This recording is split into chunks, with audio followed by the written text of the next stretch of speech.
downwind is this, the biggest point's coming. So the main sail in the trade wind sailing is your jib, the big head sail up front. And here we got the whole thing up, and we got a bunch of other stuff. But really, we're going to talk about the jib.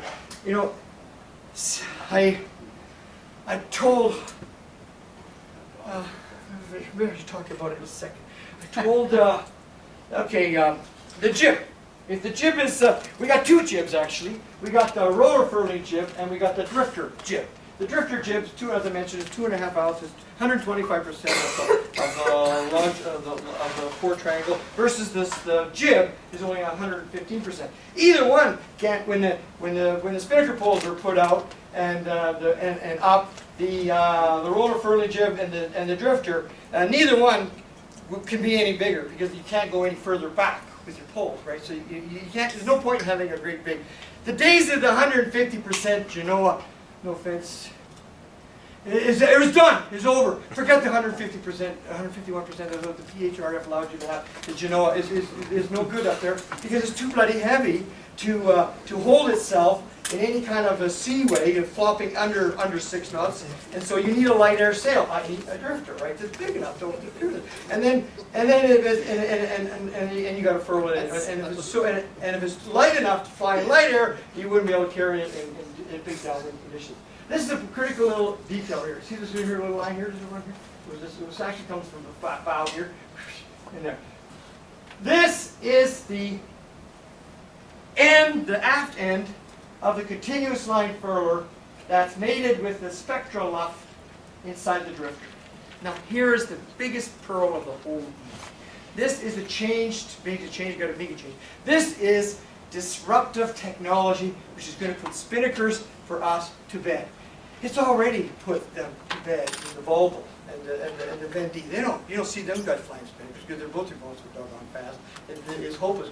And they go so fast that the apparent wind comes around and they're never running, they're reaching the max, and they use continuous line furlers.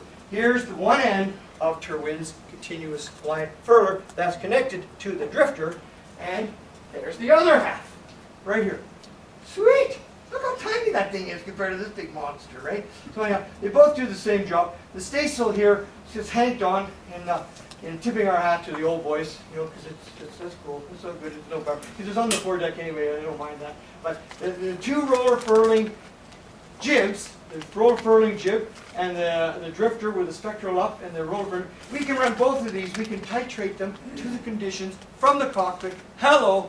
By ourselves. We got a wind angle from this puppy from like 5 knots apparent up to 25, 30 knots. I got the only sail scare story we had was a positive story, and it involved this sail. I'll tell you about it in a second. But the window for wind availability of a 2.2 ounce drifter up front mated with your jib as proper twins, so the center of effort is extremely far forward, so the boat tracks like pulling a golf cart. I told Toss I wouldn't say this, so you didn't hear this from me. But you pull a golf cart around, and it tracks you. One finger you can drag. Try and push that golf cart through any kind of a fairway, and you overcompensate. It's almost impossible. So you get the center of effort aft of the center of lateral resistance. It's bloody hard to steer. That's why Monitor the Wind Vane taught us, don't do that. Put the center of effort further forward, and the boat will track all on its own.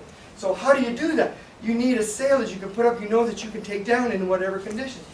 And remember, Evans Starvelt says you fall off and you die by standing still working, with your hands. Sure, the sock, we got a sock. I'll show you, we got a sock, see? We got a sock, there's a sock, we got a sock. We got one spinnaker, we got two spinnakers. We're slow learners, right? We got two spinnakers, we never see the light of day. Yeah. So this thing is a big step up from elastic bands in the turtle to get that spinnaker up and flying, right? Good idea, so it doesn't get twisted because you're really screwed if that happens. You still have to take the monster down, and the sock helps you take the monster down. But you take it down 5 knots, 10 minutes after you should have, basically, and now you're struggling with 2 hands on those control lines on the foredeck, wobbling around trying to. it's still not a really cool thing to do if you really want to keep breathing air. It's not a really good thing. That's not so cool. And you've got like, what do you got? You got like from 4 knots of apparent up to a whitecap, maybe 10, 12 knots of wind, and over that you're grossly overpowered. The boat is out of control. You got to get it down. So you got like 10 knots of window. The drifter you just saw, it's endless. It's all the way up to 25, 30.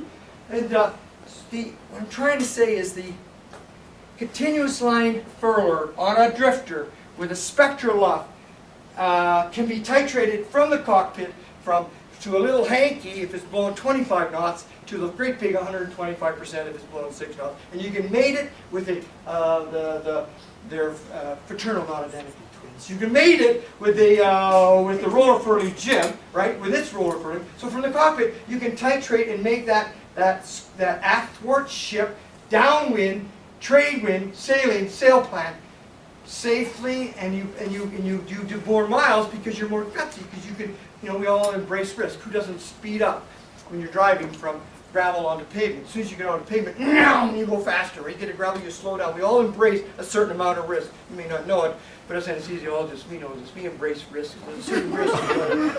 And so you don't want to mess around with a spinnaker, but a continuous line furler on a light air, 2 downs, drifter, because not a big spinnaker, it's not good, because you want to be able to furl it and use it, in lighter wind air. So in lighter wind speeds. So the Genniker, it's fun, but if after the Pacific Ocean, I don't recommend it personally. Actually, this is what you do, and I apologize for the slant here. I don't know what I was thinking. I was just too bit lazy. We should have done a better job on that, right? Anyhow, 2 poles, and this is for 150 degrees and aft, right back to 180 degrees. I heard all this untruth that servo painted wind vanes can't manage a boat downwind.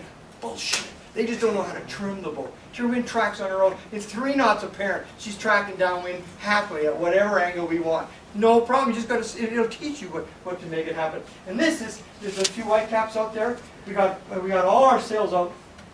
All our sails out there, and the main, of course, is put to bed. And they're symmetrical. It's 115, 125%. They're both pulled out, so we're at least 150 degrees down, and we're just trucking. And she's absolutely solid, stable. Here's the scare story. This is one of the most exciting stories of our whole last leg. So we run this thing. It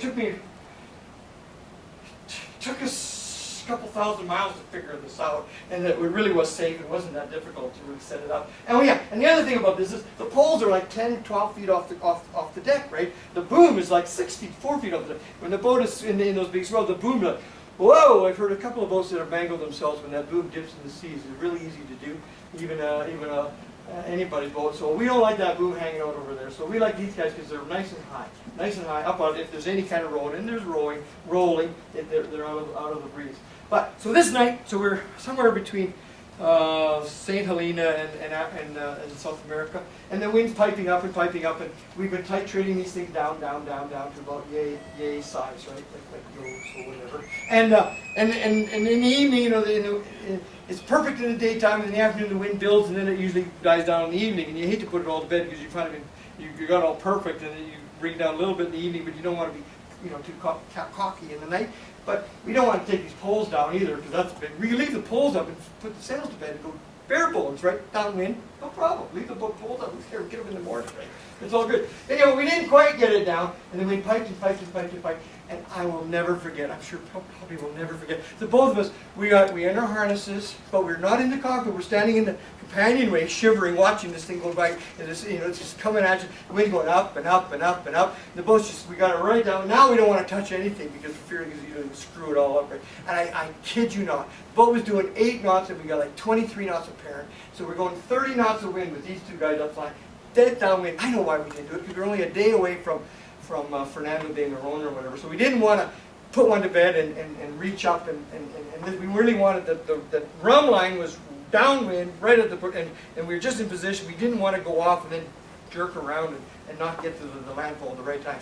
But I mean, from 3 knots to 30 knots, dead downwind, full control, titratable from the cockpit. No standing around with your hands in the air, dicing around on the deck. Who needs that spinning? I mean, I'm sorry, it's done. And it drives me crazy.